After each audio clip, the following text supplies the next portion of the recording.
Hello, my name is Scott Ickes. I'm a service specialist for Timken Service Engineering. Today we're going to demonstrate how to properly achieve bearing clearance using the push-pull oscillate method. We're going to use cup followers and shims to push the cups closer to the cones to get the desired setting that the manufacturer requires. Always make sure you wear the appropriate personal protection equipment or PPE for the job. This can include, but is not limited to, steel-toed boots, safety glasses, and gloves.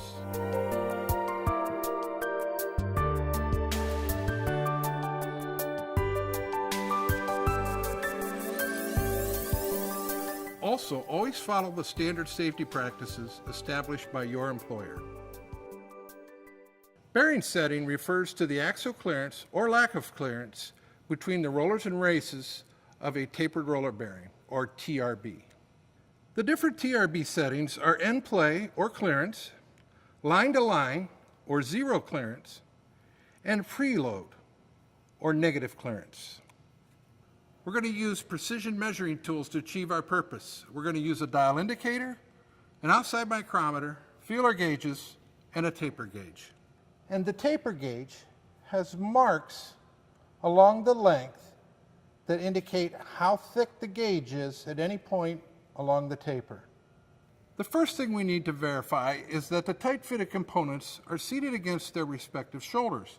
We will use a 2000 feeler gauge to make sure there is no gap between the tight-fitted cone and the shoulder that it seats against. Normally at this point, we would be installing the shaft into the gearbox. But for demonstration purposes, we have the top off and the gearbox already has the shaft, bearings, and cup followers installed.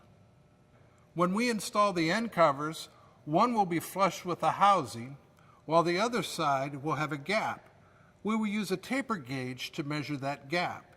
If you do not have a taper gauge, you can use feeler gauges. This gap plus the manufacturer specified mounted end play will equal your initial shim pack thickness. The specification on this shaft is 3/1000ths of an inch to 5/1000ths of an inch. So we'll add 5/1000ths of an inch to our gap measurement. Remove the cover plate and install the shim pack. Our gap measurement was 22/1000ths of an inch, so we'll add 5/1000ths to that for a shim pack thickness of 27/1000ths.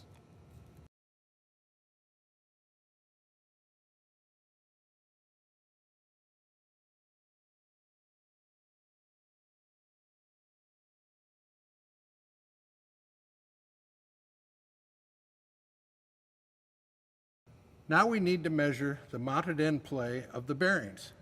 We will use a greased ball placed into the machine center on the end of the shaft and use a flat tip on the end of the dial indicator. Place a magnetic base on the housing so that the tip of the indicator is against the ball in the machine center. Now we get to the actual push-pull oscillate method of measuring mounted end play. The oscillation is important because if we just push and pull, as you can see on the dial indicator, we get very random readings where it moves a lot sometimes and other times it doesn't move much at all. But if we push and oscillate and then set the indicator to read 0 and then pull and oscillate, the indicator moves 4.5/1000ths, which is close to the 5/1000ths we were aiming for and within the 3/1000ths of an inch to 5/1000ths of an inch bearing setting we were after. This shows how important oscillation is to measuring bearings correctly with the push-pull oscillate method. If you do not oscillate, your bearing setting will be incorrect.